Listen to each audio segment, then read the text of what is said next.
کہ میری اس آدمی سے جان چھوٹ گئی، اب میں آزاد ہوں۔ اس کے بعد پھر وہ اپنی طوائف اور اپنی بدکاری والی اڈے میں چلی گئی اور پھر وہی زناکاری میں لگ گئی۔ محترم ناظرین، اللہ پاک نے اس کو ایک زندگی دی، اگر وہ چاہتی تو اپنے گناہوں سے توبہ کر سکتی تھی، اپنے شوہر کی طرح نیک اور پرہیزگار بن سکتی تھی، اگر وہ چاہتی اپنی آخرت سنور سکتی تھی، مگر اس نے اپنے ہاتھوں سے ہی اپنی دنیا اور آخرت دونوں برباد کر دی، بلکہ الٹا اپنے شوہر کو زہر دے کر اس کا قتل بھی کر دیا۔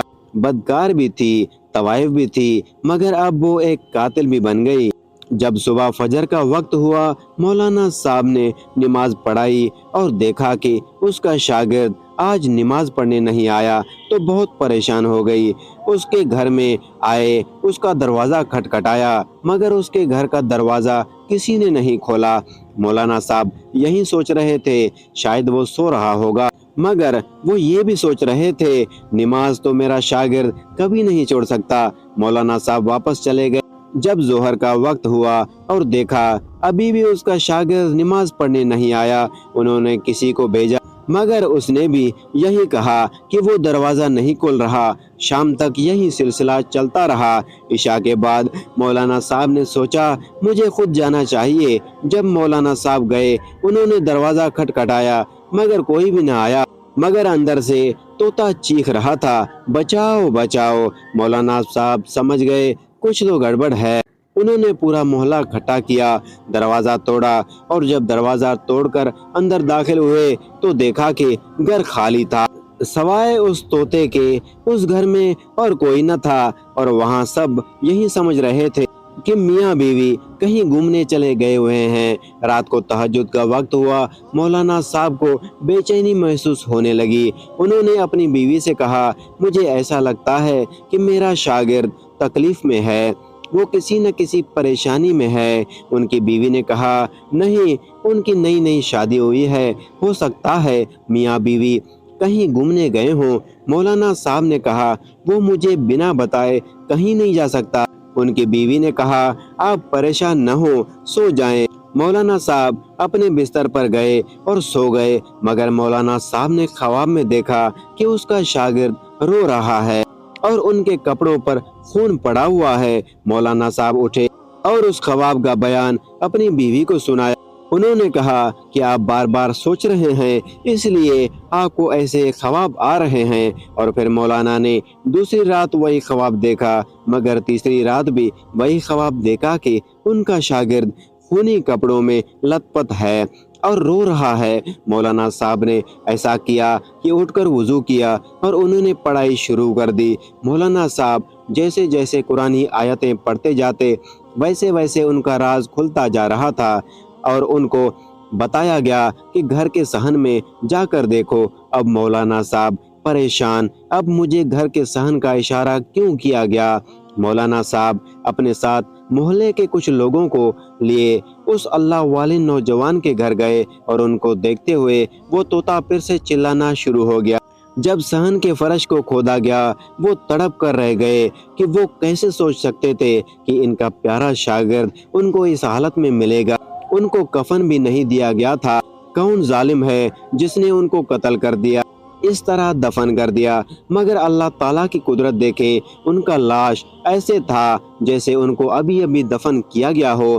ان کے چہرے سے نور چمک رہا تھا۔ ان کو دیکھتے ہی مولانا صاحب نے اپنا سر پکڑ لیا اور نیچے زمین پر بیٹھ کر رونے لگے۔ مولانا صاحب نے دیکھا کہ اس کی بیوی یہاں موجود نہیں ہے۔ انہوں نے سب سے پہلے اپنی شاگرد تدفین کی، اس کا جنازہ پڑھایا، اور سب لوگ اس بات سے پریشان تھے کہ آخر نوجوان کو کس نے مارا، اس کا قاتل کون ہے۔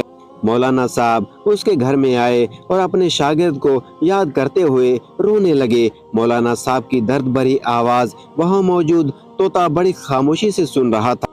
ایسے لگ رہا تھا کہ وہ طوطا زندگی بھر نہیں بول پائے گا، مگر اللہ پاک نے اس طوطے کو بولنے کی توفیق عطا فرمائی۔ اس نے کہا، وہ عورت ایک طوائف تھی، بدکار تھی، وہ اس سے زنا کرنا چاہتی تھی۔ وہ بدکار عورت تو یہاں ایک چال کے ذریعے آئی تھی، وہ بیس بدل کر یہاں آئے تھے،